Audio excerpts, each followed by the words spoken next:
Bismillahirrahmanirrahim. Assalamualaikum warahmatullahi wabarakatuh. Selamat pagi untuk kelas A dan kelas B TIPS. Senang sekali pada pagi hari ini saya bisa bertemu kembali bertatap muka meskipun secara virtual. Bagaimana semua dalam keadaan sehat walafiat ya?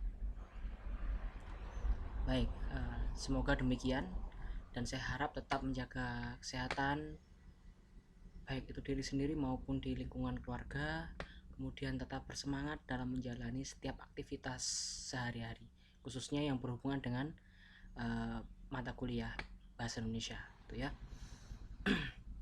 Baik, senang sekali pada pertemuan yang ketiga ini saya bisa bertemu kembali setelah sebelumnya kita pada pertemuan sebelumnya membahas tentang ruang lingkup mata kuliah bahasa Indonesia ya. Kita nanti membahas apa saja sudah saya sampaikan di pertemuan sebelumnya. Kemudian kita mengarah lagi seperti janji saya di minggu sebelumnya bahwa minggu ketiga masih saya yang akan menjelaskan gitu.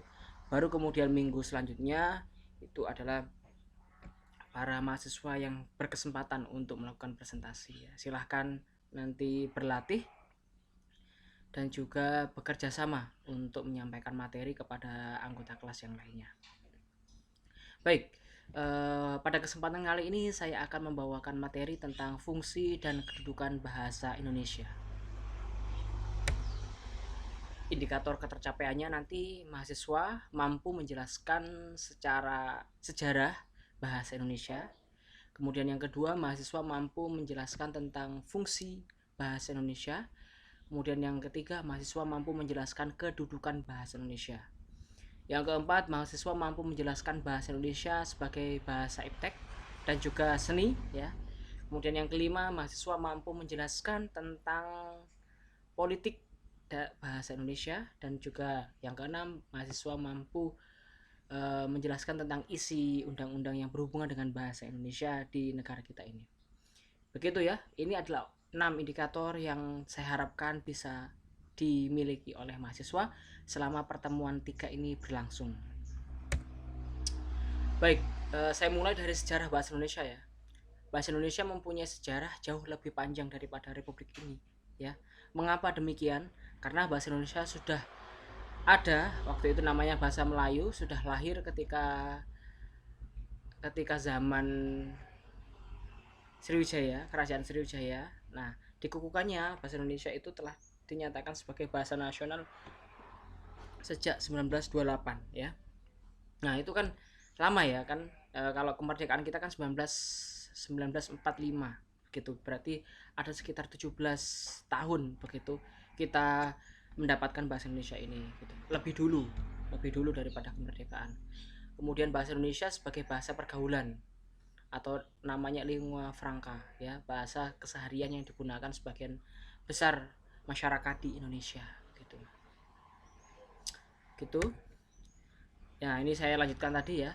Menurut Purba Caraka dalam Rahayu 2009 bahwa bahasa Indonesia itu sudah sejak kerajaan kejayaan Sriwijaya, tepatnya di waktu kerajaan Sriwijaya ini, waktu jaya-jayanya kerajaan Sriwijaya ya, telah menjadi bahasa pergaulan atau lingua franca yang waktu itu menggunakan bahasa Melayu tentunya ya di seluruh kawasan Asia Tenggara.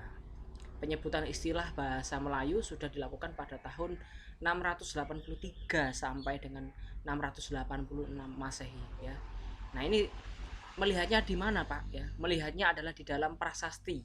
Dalam prasasti yang ditulis dengan menggunakan huruf Pallawa. Nah, tentu mahasiswa IPS ini memiliki pengetahuan tentang hal ini ya, karena ada yang namanya pembelajaran atau sejarah bahasa Indonesia, sejarah Indonesia tentunya. Gitu. Baik. Kemudian setelah adanya itu kerajaan Sriwijaya, waktu jaya-jayanya kerajaan Sriwijaya dikukuhkan pada tanggal 28 Oktober 1928 melalui Sumpah Pemuda. Nah, ini menjadi titik tolak bahasa Indonesia digunakan sebagai bahasa nasional gitu. Ya. Terus kenapa Pak memilih bahasa Melayu ya? Kenapa kok tidak menggunakan bahasa Indonesia waktu itu ya? menggunakan bahasa, maksud saya tidak menggunakan bahasa Jawa, Pak, ya. Mohon maaf. Mengapa tidak menggunakan bahasa Jawa gitu ya? Karena kalau menggunakan bahasa Jawa tentunya suku-suku atau bangsa atau pulau lain di Republik Indonesia akan merasa gimana ya, ada semacam penjajahan dalam negara sendiri ya yang dilakukan oleh suku Jawa begitu. Makanya tidak diperlukan bahasa Jawa sebagai bahasa nasional gitu. Makanya lebih memilih bahasa Indonesia supaya masyarakat Indonesia itu satu menggunakan bahasa Indonesia gitu. Kemudian bahasa Jawa itu lebih sukar ya. Kalau yang tahu mungkin bahasa bahasa Jawa itu ada tingkatannya. Kromo, inggil, kemudian kemudian nguku begitu ya. Istilahnya halus, kasar, sedang itu ada kromo madyo. Nah, itu ada tingkatannya. Jadi lebih sulit dibandingkan dengan bahasa Indonesia. Meskipun bahasa Indonesia juga ada pilihan-pilihan kata yang seharusnya digunakan lebih sopan dibandingkan dengan bahasa-bahasa pergaulan, bahasa Indonesia pergaulan gitu. Kemudian bahasa Melayu Riau dipilih, bukan Melayu Pontianak dan sebagainya, karena suku Melayu berasal dari Riau begitu ya. Kemudian kedua telah menjadi lingua franca. Bahasa Indonesia telah menjadi lingua franca. Lingua franca artinya bahasa yang sering digunakan di lingkungan masyarakat. Kemudian penggunaan bahasa Melayu tidak hanya di Indonesia, tetapi juga Malaysia, Brunei, dan Singapura. Oleh karena itu, kecenderungan inilah yang membuat bahasa Indonesia itu banyak digunakan di lingkungan-lingkungan masyarakat Indonesia, karena di tetangga-tetangga negara Indonesia itu menggunakan bahasa Indonesia gitu. Baik, selanjutnya pasca penjajahan. Nah, pasca penjajahan ini yang dimaksud ada penjajahan Belanda ya. Waktu itu ketika Jepang datang dan berhasil menguasai Indonesia ya, orang-orang Jepang itu atau pemerintahan Jepang itu berusaha semaksimal mungkin untuk menghapus semua yang berhubungan dengan Belanda ya. Makanya didengungkan atau benar-benar digaungkan bahasa Indonesia untuk menghilangkan segala hal budaya, segala hal warisan, segala hal seni, pokoknya beberapa semua hal tentang Belanda ya, anti Belanda waktu itu kan, waktu datangnya Jepang gitu. Tepatnya tahun 1953 ya. Kemudian dikembangkan lagi tahun 1953 Purwodarminta mengeluarkan Kamus Bahasa Indonesia ya. Jumlah lema atau katanya waktu itu mencapai 23.000. Kemudian terus bertambah 1976, terus bertambah 1988, terus bertambah ketika juga bekerja sama dengan Brunei ya, ada 340.000 kata, sampai dengan saat ini ada 590 kata yang tersebar di berbagai bidang keilmuan gitu. Gitu. Jadi perkembangannya semakin pesat ketika datangnya Jepang ke Indonesia gitu. Baik, tadi sedikit sejarah tentang bahasa Indonesia ya, perkembangannya mulai dari zaman kerajaan, kemudian Sumpah Pemuda sampai dengan zaman penjajahan. Kita lanjut ke fungsi bahasa Indonesia ya. Fungsi bahasa Indonesia yang pertama sebagai bahasa nasional ya. Bahasa nasional, bahasa yang digunakan di ruang lingkup nasional atau masyarakat Indonesia gitu. Yang pertama bahasa Indonesia sebagai identitas nasional, kemudian bahasa Indonesia sebagai lambang kebanggaan bangsa, bahasa Indonesia sebagai alat komunikasi, kemudian yang keempat sebagai alat pemersatu bangsa yang berbeda suku, agama, ras, dan adat istiadat ya. Mohon maaf ini banyak kesalahan penulisan ya, typo ya, kesalahan ketik gitu. Nah, ini fungsi bahasa Indonesia sebagai bahasa nasional ya, bahasa yang digunakan di lingkungan masyarakat Indonesia secara nasional gitu. Kemudian bedanya bahasa negara. Bahasa negara ini lebih ke pemerintahnya ya, jadi kenegaraannya tuh. Yang pertama bahasa resmi negara, kenegaraan, jadi hanya ada satu bahasa resmi yaitu bahasa Indonesia. Kemudian yang kedua sebagai alat pengantar dalam dunia pendidikan, mulai dari TK sampai dengan perguruan tinggi wajib menggunakan bahasa Indonesia. Kemudian yang ketiga, penghubung pada tingkat nasional ya, antar pemerintahan ya. Makanya saya sebut tadi bahasa negara, bahasa yang bahasa pemerintah di wilayah Indonesia begitu. Kalau nasional ini mencakup keseluruhan masyarakat, budayaan dan lain sebagainya begitu. Kemudian penghubung tingkat nasional antar antar antar pemerintahan di daerah-daerah.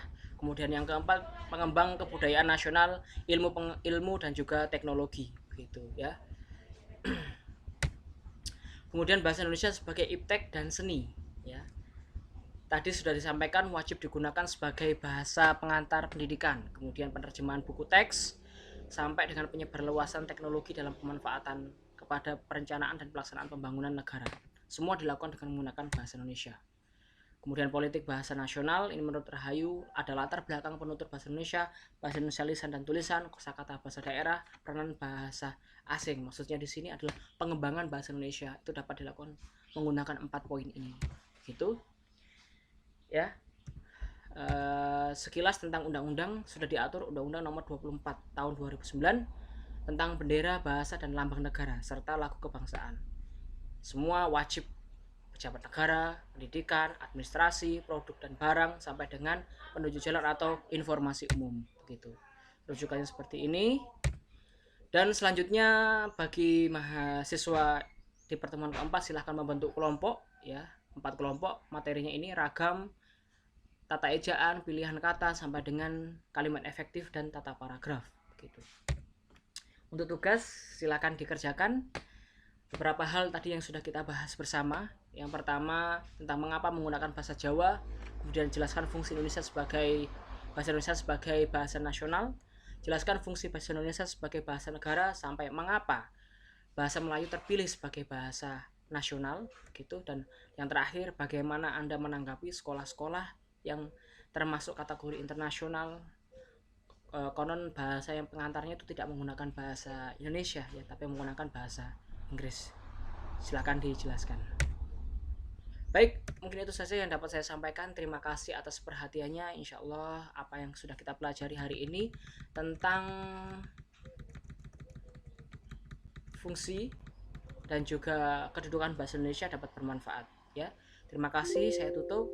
Semoga semua dalam keadaan sehat walafiat, tetap jaga semangat dan juga kreativitas. Salam ke keluarga dan lingkungan sekitar. Assalamualaikum warahmatullahi wabarakatuh.